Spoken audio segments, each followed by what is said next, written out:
Hello my dear viewers, welcome to my channel. Today I discuss square root numerical problem.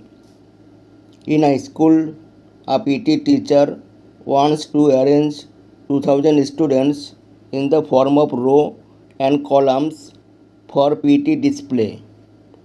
If the number of rows is equal to number of columns and 64 students could not be accommodated in this arrangement, find the number of rows. Solution: total number of students in a school equal 2000. The PT teacher wants to arrange them in such a way the number of rows equal number of students in each row. By doing this, 64 students are left.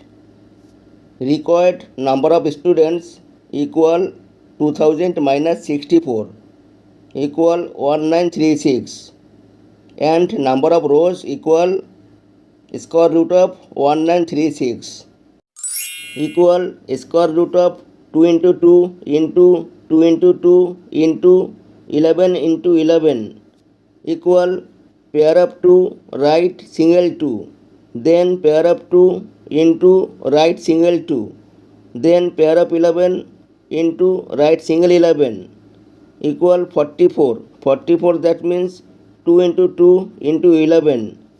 Answer: number of rows equal 44. Thank you for watching my video. Please subscribe my YouTube channel. Also like, comment and share.